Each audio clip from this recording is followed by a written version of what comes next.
Hi hello friends అందరికీ నమస్కారం. ఈరోజు ఈ వీడియోలో తెలంగాణలో కొత్త పెన్షన్ల కోసం ఎదురు చూస్తున్న వారికి శుభవార్త వచ్చింది. అలాగే వీళ్ళందరి పెన్షన్లు రద్దు చేస్తున్నారు. ఎవరెవరికి పెన్షన్లు రద్దు చేస్తున్నారు, చేయుత పెన్షన్లు ఎప్పుడు పెంపు చేస్తారు, సో దానికి సంబంధించిన పూర్తి ఇన్ఫర్మేషన్ ఈ వీడియోలో తెలుసుకుందాం. వీడియోని ఎక్కడ కూడా స్కిప్ చేయకండి ఫ్రెండ్స్, అండ్ కూడా చూడండి. వీడియో స్టార్ట్ చేసే ముందు మీకు ఒక small request friends, TG government నుంచి పెన్షన్దారులకు సంబంధించి మరియు ఇతర పథకాలకు సంబంధించి ఏ చిన్న అప్డేట్ వచ్చినా మీరు మిస్ కాకుండా ఉండాలంటే వెంటనే మన ఛానల్ని సబ్స్క్రైబ్ చేసుకోండి. అండ్ సబ్స్క్రైబ్ చేసుకున్న వాళ్ళందరూ కూడా సబ్స్క్రైబ్ బటన్ పక్కనున్న గంట సింబల్లో ఆల్ అని పెట్టుకోవడం మర్చిపోకండి ఫ్రెండ్స్. ఇలా పెట్టుకోవడం వల్ల నేను పెట్టే ప్రతి ఒక్క వీడియో మీరు నోటిఫికేషన్ రూపంలో పొందగలరు. అండ్ వీడియో మీకు నచ్చితే లైక్ చేయండి ఫ్రెండ్స్. సో ఏమాత్రం లేట్ చేయకుండా వీడియోలోకి వెళ్ళిపోద్దాం. సో రాష్ట్ర ప్రభుత్వం ప్రస్తుతం పెన్షన్ల ధృవీకరణ ప్రక్రియను వేగవంతంగా కొనసాగిస్తుంది. ప్రముఖ దినపత్రికల్లో వచ్చిన కథనాల ప్రకారం ప్రస్తుతం అమలులో ఉన్న పెన్షన్లలో అక్రమాలపై ప్రత్యేకంగా పరిశీలన జరుగుతుంది. లైవ్ అథెంటిఫికేషన్ ద్వారా ప్రతి పెన్షన్ లబ్ధిదారుడు నిజంగా జీవించి ఉన్నారా, పెన్షన్ పొందేందుకు అర్హత కలిగి ఉన్నారా అనే అంశాలను అధికారులు పరిశీలిస్తున్నారు. వృద్ధాప్య పెన్షన్ పొందుతున్న వారి వయసు, వికలాంగుల పెన్షన్ పొందుతున్న వారి వికలాంగత్వం శాతం, వితంతు పెన్షన్ పొందుతున్న వారి సంబంధిత ధృవపత్రాలు వంటి వివరాలను కూడా పరిశీలిస్తున్నారు.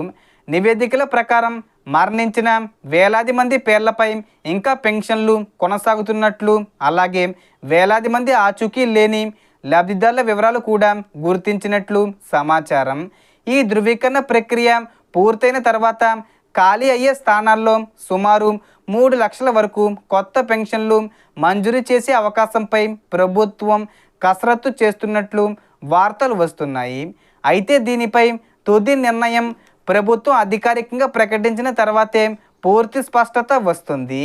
అదేవిధంగా చేయుత పెన్షన్ల పెంపుకు సంబంధించి జూలై 20 తేదీ వచ్చేలోపు ఎప్పుడు పెంపు చేస్తారని అప్డేట్స్ అయితే వస్తాయి. 4,000 రూపాయలు ప్లస్ 6,000 రూపాయలు ఒకేసారి పెంపు చేసి ఇచ్చే అవకాశం ఉంది.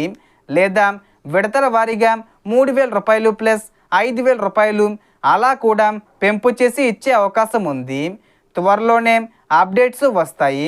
కొత్తగా మంజూరయ్యే అవకాశం ఉన్న పెన్షన్లలో 57 సంవత్సరాలు పూర్తి చేసిన వారికి వృద్ధాప్య పెన్షను, భర్త మరణించిన మహిళలకు వితంతు పెన్షను, 25 సంవత్సరాలు పైబడిన ఒంటరి మహిళలకు ఒంటరి మహిళా పెన్షను 40% లేదా అంతకంటే ఎక్కువ వికలాంగత్వం ఉన్నవారికి వికలాంగుల పెన్షను, అలాగే చేనేత మరియు బీడీ కార్మికులకు సంబంధించిన పెన్షన్లు ఉండే అవకాశం ఉందని సమాచారం. అవసరమైన పత్రాల విషయానికి వస్తే passport size photo, Aadhaar card, కుల ధృవీకరణ పత్రం, ఆదాయ ధృవీకరణ పత్రం తప్పనిసరిగా సిద్ధంగా ఉంచుకోవాలి. వితంతు పెన్షన్ కోసం భర్త మరణ ధృవీకరణ పత్రం, వికలాంగుల పెన్షన్ కోసం అధికారిక వికలాంగత్వ ధృవీకరణ పత్రం కూడా అవసరం కావచ్చు. ప్రస్తుతం కొత్త దరఖాస్తుల స్వీకరణ ఇంకా ప్రారంభం కాలేదు. ప్రారంభమైన వెంటనే ప్రభుత్వం విడుదల చేసే అధికారిక మార్గదర్శకాల ప్రకారం పూర్తి వివరాలు తెలుస్తాయి. ఇప్పుడు మీ అభిప్రాయం చెప్పండి. ఈసారి నిజంగా 3 లక్షల కొత్త పెన్షన్లు మంజూరు అవుతాయని మీరు భావిస్తున్నారా? అలాగే మీ కుటుంబంలో ఎవరైనా కొత్త పెన్షన్ కోసం ఎదురు చూస్తుంటే కామెంట్లో తెలియజేయండి.